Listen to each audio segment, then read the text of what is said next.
नमस्कार साथियों। आज हम पढ़ेंगे आगे द्वंद्व समास। कल हमने तत्पुरुष समास और अव्ययीभाव समास पढ़ लिया था। तो अगर वो वीडियो नहीं देखा तो आप इस वीडियो की डिस्क्रिप्शन से उस वीडियो का लिंक प्राप्त कर सकते हैं और उस वीडियो को पहले जाकर जरूर देखें। तो आज हम शुरू करते हैं द्वंद्व समास से। चलो वीडियो शुरू करते हैं आज का।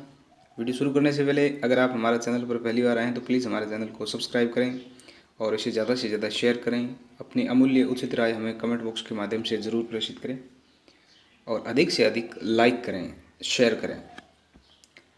तो आज का टॉपिक है अपना समास का पार्ट नंबर 2 और इसमें हम तीसरा समास पढ़ेंगे, द्वंद्व समास। क्या होता है द्वंद्व समास? इसमें क्या होता है, दोनों पद प्रधान होते हैं। द्वंद्व में क्या होता है, दोनों पद है वो प्रधान होते हैं। ये एकमात्र ऐसा समास है जिसमें दोनों पद प्रधान होते हैं। तत्पुरुष समास जिसमें दूसरा पद प्रधान था, अव्ययीभाव समास जिसमें पहला पद प्रधान था या पूरा ही पद जो था, पूरा शब्द था वो अव्यय था। द्वंद्व समास में दोनों पद प्रधान होते हैं। ठीक है। इसमें दोनों पद प्राय एक दूसरे के विलोम होते हैं, सदैव नहीं होते, हमेशा नहीं होते, लेकिन एक जो इसमें द्वंद्व के भी 3 भेद होते हैं। तो विकल्प जो द्वंद्व समास है उसमें विलोम शब्द का प्रयोग होता है। विपरीतार्थक जो शब्द होते हैं वो विकल्प द्वंद्व समास में प्रयुक्त होते हैं। इसका विग्रह करने पर और अथवा या का प्रयोग होता है, और अथवा या का प्रयोग होता है। ठीक है। तो इसमें द्वंद्व समास को भी 3 भागों में बांटा गया है। कौन कौन से हैं? एक तो है आपके इतरेतर, दूसरा है समाहार और तीसरा है विकल्प द्वंद्व समास। तो इसके बारे में क्या है, इनके बारे में थोड़ा सा देख लेते हैं। हालांकि इतना डीप में प्रश्न नहीं पूछा जाता है, लेकिन फिर भी पूछने को कहीं से भी पूछा जा सकता है। तो इतरेतर जो द्वंद्व समास है इसमें क्या होता है, इतरेतर का तात्पर्य होता है इतरेतर, इतर धन, इतर, ये इसका संधि विच्छेद होगा। ठीक है। तो इसमें क्या होता है, जैसे दोनों पद प्रधान तो होते ही हैं, साथ ही अपना अलग अलग अस्तित्व बनाए रखते हैं। दोनों पद तो प्रधान होते हैं लेकिन अलग अलग जो है वो शब्द है वो दोनों ही अपना अस्तित्व बनाए हुए रखते हैं। जैसे दिन रात है, जैसे दिन रात है, दिन रात है, यहाँ दिन और रात दोनों बराबर महत्व के हैं। दिन अपना अलग अर्थ दे रहा है, रात अपना अलग अर्थ दे रहा है, तथा दोनों का अलग अलग अर्थ देकर भी अपना अर्थगत अस्तित्व बनाए हुए हैं। ये दोनों अपना अलग अलग अर्थ देकर भी अपना अस्तित्व है वो बनाए हुए हैं। इसलिए यहाँ पे इतरेतर द्वंद्व समास होगा। और इसका जब हम विग्रह करते हैं तो इसमें जो संयोजक शब्द होते हैं इसमें होते हैं और, तथा और एवं। ये 3 है वो संयोजक शब्द होते हैं। जैसे दिन और रात, और इसके अलावा जैसे अन्न जल, अन्न और जल, राधा कृष्ण, राधा और कृष्ण। इसके अलावा जैसे दूध रोटी, दूध और रोटी। तो ये है इतरेतर द्वंद्व समास के उदाहरण। इसके बाद में देखते हैं हम समाहार द्वंद्व। समाहार द्वंद्व में क्या होता है कि समाहार का तात्पर्य होता है समूह, समाहार का तात्पर्य होता है समूह। तो इसमें क्या होता है, जब न केवल दो वस्तुओं को अर्थ प्रस्तुत करने के लिए 2 शब्दों का प्रयोग किया जाता है, बल्कि वस्तुओं आदि के एक समूह को व्यक्त करने के लिए जो 2 प्रतिनिधि शब्दों द्वारा समास बना लिया जाता है, ऐसे समासों को विग्रह जो होता है वो आदि और इत्यादि के प्रयोग द्वारा किया जाता है। क्या होता है? आदि और इत्यादि, इनके द्वारा है वो विग्रह किया जाता है। जैसे उदाहरण के तौर पे अगर देखें तो गरीब आदमी को तो दाल रोटी भी ठीक से नसीब नहीं होती है। जैसे गरीब आदमी को तो ठीक से दाल रोटी भी नसीब नहीं होते। तो इसमें वाक्य में क्या है, दाल रोटी जैसे शब्द आया, दाल रोटी, दाल रोटी। इसका आशय क्या है, ये केवल दाल रोटी से नहीं है, बल्कि दाल रोटी तथा जीवन निर्वाह की अन्य जो अत्यंत जरूरी वस्तुओं से भी है। ये केवल दाल रोटी से नहीं है, दाल रोटी के अलावा भी जीवन में अन्य जो मूलभूत सुविधाएं होती है उनके बारे में सारों का ये बोध है वो करवा रही है दाल रोटी। इसलिए यहाँ पे दाल रोटी में क्या हो जाएगा, दाल रोटी आदि, दाल रोटी आदि। तो इतना नाम लेते ही इस पूरे समूह का बोध हो जाएगा कि दाल रोटी के साथ साथ जीवन निर्वाह के लिए जो मूलभूत सुविधाएं होती है वो सब की बात हो रही है इसमें। जैसे नॉन तेल है तो नमक तेल के, सिर्फ नमक तेल की बात नहीं हो रही है यहाँ पे, नमक तेल के साथ में और भी जीवन निर्वाह की जो मूलभूत सुविधाएं हैं उनकी भी बात यहाँ पे हो रही है। तो समाहार द्वंद्व में यह होता है, आदि और इत्यादि का प्रयोग होता है। ठीक है,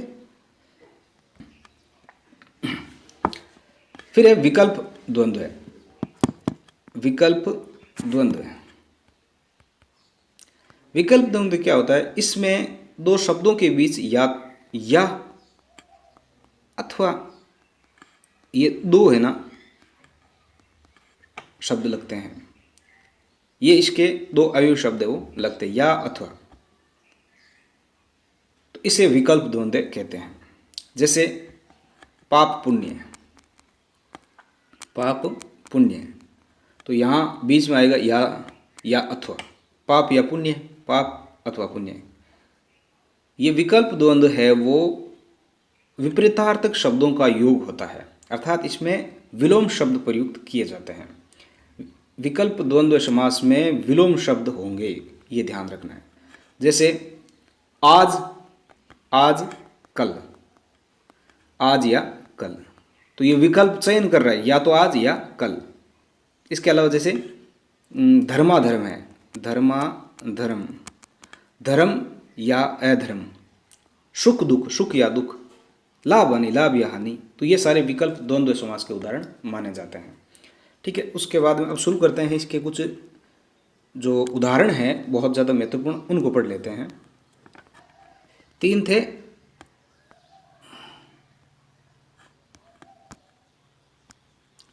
इतरेतर, समाहार और विकल्प। ठीक है, तो इतरेतर में क्या था, और, तथा, एवं, ये तो थे इतरेतर के संयोजक शब्द। और समाहार जो समूह का बोध करवाता है, किसका, समूह का बोध करवाता है, ये आदि और इत्यादि का बात करेगा। जब समूह की बात करेंगे तो आदि और इत्यादि की बात होगी, और इसमें या अथवा। ठीक है, तो शुरू करते हैं वीडियो। माता पिता, माता और पिता, दाल रोटी, दाल और रोटी, पाप पुण्य, पाप या पुण्य या पाप और पुण्य, अन्न जल, अन्न और जल, जल वायु, जल और वायु, फल फूल, फल और फूल, भला बुरा, भला या बुरा, रुपया पैसा, रुपया और पैसा, अपना पराया, अपना या पराया, नील लोहित, नीला और लोहित, लोहित लाल होता है, धर्माधर्म, धर्म या अधर्म, सुरासुर, सुर या असुर, सुर और असुर, शीतोष्ण, शीत और या उष्ण, यशापयस, यश या अपयस, शीतातप, शीत या आतप। ठीक है, द्वंद्व समास। उसके बाद में बहुव्रीहि समास। बहुव्रीहि समास में क्या होता है, इसमें कोई भी पद है वो प्रधान नहीं होता है, कोई भी पद प्रधान नहीं होता है और इसका अन्य अर्थ निकलता है, अन्य अर्थ निकलता है। ठीक है, और बहुव्रीहि समास ऐसा समास है जिसमें सबसे ज़्यादा देवताओं का समावेश किया गया है, देवता और देवियों का सबसे ज़्यादा समास इसमें किया गया। ये योग रूढ़ शब्द होते हैं।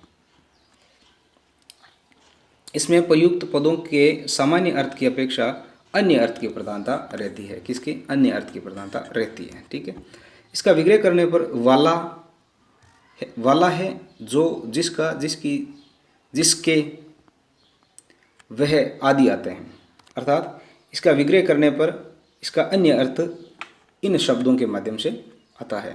जैसे देख लेते हैं, गजानन, गज का आनन है जिसके वह गणेश जी, त्रिनेत्र, 3 नेत्र हैं जिसके वह शिव, चतुर्भुज, 4 भुजाएं हैं जिसकी वह विष्णु, षडानन, षट अर्थात 6 आनन है जिसके वह कार्तिकेय, 10 आनन, 10 आनन है जिसके वह रावण, घनश्याम, घन जैसा श्याम है जो वह कृष्ण, अर्थात इसमें तीसरा अन्य अर्थ निकलता है।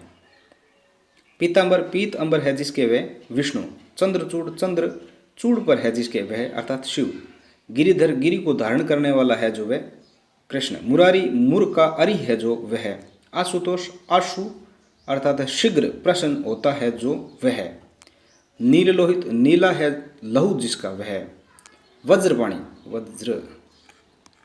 वज्रपाणी वज्र है पानी में जिसके वह, पानी अर्थात हाथ। सुग्रीव, सुंदर है ग्रीवा जिसकी वह। मधुसूदन, मधु को मारने वाला है जो वह। आजानु बाहु, जानू अर्थात घुटनों तक बाहु है जिसकी वह। नीलकंठ, नीला कंठ है जिसका वह। महादेव, देवताओं में महान है जो वह। मयूर वाहन, मयूर है वाहन जिसका वह। कमल नयन, कमल के समान नयन है जिसके वह। कनकटा, कटे हुए कान है जिसके वह। जलज, जल में जन्म लेने वाला है जो वह। कमल, कमल है वो जल में जन्म लेता है, इसलिए अलग इसका अर्थ निकल रहा है। वाल्मीकि, वाल्मीकि से उत्पन्न है जो वह। दिगंबर, दिशाएं ही है अंबर, दिशाएं ही है जिसका अंबर ऐसा वह। कुशाग्र बुद्धि, कुश के अग्रभाग के समान बुद्धि है जिसकी वह। जितेंद्रिय, जीत ली है इंद्रिया जिसने वह। चंद्रमुखी, चंद्रमा के समान मुख वाली है जो वह। अष्टाध्यायी, अष्ट अध्यायों की पुस्तक है जो वह। एक पुस्तक विशेष के लिए आता है। इसमें क्या होता है, जैसे जो समास विग्रह करते हैं तो इसमें अन्य अर्थ निकलना चाहिए जो रूढ़ हो, जिसमें सिर्फ एक वही वस्तु जानी जाती हो, तो इसके लिए वो बात है वो प्रयुक्त की जाती है। द्विगु समास, द्विगु समास, द्विगु खुद में ही द्विगु समास है। जो द्विगु है इसका तात्पर्य होता है दो गायों का समाहार। द्विगु का तात्पर्य होता है खुद का, इसमें खुद में ही द्विगु समास है। तो इसमें क्या होता है, समूह का बोध होता है, हमेशा समूह का बोध होता है द्विगु समास में। तो द्विगु समास में प्राय पूर्व पद संख्यावाचक होता है। जो पहला पद होता है उसमें क्या होता है, संख्यावाचक होता है। बहुब्रीहि में कोई भी पद प्रधान नहीं होता है। द्वंद्व में दोनों पद प्रधान होते हैं। तत्पुरुष में दूसरा पद प्रधान होता है और अविभाव में पहला पद प्रधान होता है। जबकि द्विगु में जो पूर्व पद होता है, जो पहला पद होता है, वो क्या होता है, संख्यावाचक होता है। तो कभी कभी परपद भी संख्यावाचक देखा जा सकता है, जो दूसरा अन्य पद होता है। द्विगु समास में प्रयुक्त संख्या किसी समूह का बोध करवाती है, समूह या समाहार का बोध करवाती है द्विगु समास में, ये ध्यान रखना है। अन्य अर्थ का नहीं, जैसे कि बहुब्रीहि समास में देखा गया है, इसमें अन्य अर्थ नहीं निकलता है। इसका विग्रह करने पर समूह या समाहार का प्रयोग किया जाता है द्विगु समास में। ठीक है, जैसे दोराहा, तो दोराहा क्या होगा, दो राहों का समूह हो जाएगा, दो राहों का समूह हो जाएगा। पक्ष द्वय, दो पक्षों का समूह है। संपादक द्वय, दो संपादकों का समूह है। त्रिभुज, तीन भुजाओं का समाहार। त्रिलोक या त्रिलोकी, तीन लोकों का समाहार। त्रिरत्न, तीन रत्नों का समूह है। संकलन त्रय, तीन का समाहार। भुवन त्रय, तीन भुवनों का समाहार। चौमासा या चतुर्मास, चार मासों का समाहार। चतुर्भुज, चार भुजाओं का समाहार। चतुर्वर्ण, चार वर्णों का समाहार। पंचामृत, पांच अमृतों का समाहार। पंचपात्र, पांच पात्रों का समाहार। पंचवटी, पांच वटों का समाहार। ये पंचवटी विशेष के लिए बहुब्रीहि समास में भी चला जाता है, क्योंकि पंचवटी नामक एक विशेष स्थान है, उसके लिए भी ये एक रूढ़ शब्द है। षटभुज, षट अर्थात छह भुजाओं का समाहार। सप्ताह, सात सप्ताहों अर्थात 7 दिनों का समाहार। सतसई, 7 सौ का समाहार। सप्तशती, सप्त शतकों का समाहार। सप्तऋषि, 7 ऋषियों का समूह। अष्टसिद्धि, 8 सिद्धियों का समाहार। नवरत्न, 9 रत्नों का समूह है। नवरात्र, 9 रात्रियों का समूह है या समाहार। शताब्दी, शत अर्थात 100 अब्दों वर्षों का समाहार। तो ये सारे द्विगु समास के उदाहरण हैं। इसमें द्विगु समास में समूह का या समाहार का बोध होता है। इसमें एक मोस्टली बात ये ध्यान रखनी होती है, जैसे द्विगु और द्वंद्व समास में ये जो गिनती होती है 1 से 100 तक, इसमें थोड़ा सा लेकर के कन्फ्यूज हो जाएगा।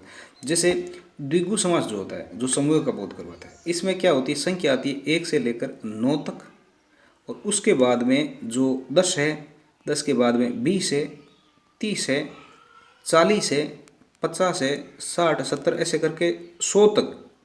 ये जो 10-10 का समाहार है, जो 10-10 का जोड़ा है, 10-10 का समूह है, इनके अंदर अगर कोई पूछ लिया जाता है तो वो लगभग नहीं, वो द्विगु समास का ही बनेगा, क्योंकि इससे जोड़ा बनता है। जैसे 1 से लेकर 9 तक संख्या के अंदर अगर कोई वाक्य है, समास है, तो वो विग्रह करने पर द्विगु समास का उदाहरण होगा। जैसे सप्त ऋषि है, तो सप्त ऋषि में 7 है, 7 आया हुआ है, 7 ऋषियों का समूह है। अष्ट सिद्धि 8 सिद्धियों का समाहार है। 9 रत्न 9 रत्नों का समूह है। और इसके अलावा 11 और 12 का आपने देखा नहीं है। और सप्ताह 7 अहों का समाहार है।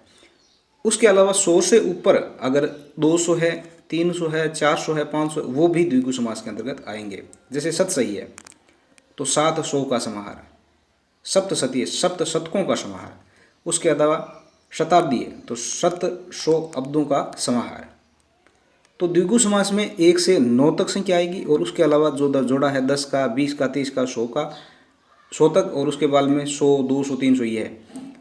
और अगर ऐसा पूछ ले कि 31 में क्या होगा, 31 में कौन सा समास होगा, क्योंकि संख्याओं के चक्कर में थोड़ा सा गलत कर देते हैं और कन्फ्यूज हो जाता है। तो 31 में जब अगर आ जाए तो ये द्वंद्व समास का उदाहरण होगा। किसका होगा? द्वंद्व समास का उदाहरण, क्योंकि यहाँ इसका समास विग्रह करेंगे तो इसका ये होगा 1 और 30, 1 और 30, 32, 2 और 30, 41, 1 और 40। तो ये इस तरीके से इनके है वो समास विग्रह होंगे। बीच में से कहीं भी अगर 31 है, 32 है, 35 है, 36 है, कहीं से भी अगर पूछ लिया जाता है तो वो द्वंद्व समास का उदाहरण होगा। ठीक है। द्विगु समास में तो ये ध्यान रखना 1 से 9 तक, और 9 से फिर उसके बाद में 10, 10 से 20, 30, 40 ऐसे करके 100 तक, और 100 के बाद में 200, 300 ये सारे द्विगु समास के उदाहरण होंगे। ठीक है। आगे है कर्मधारी समास। कर्मधारी समास में क्या होता है,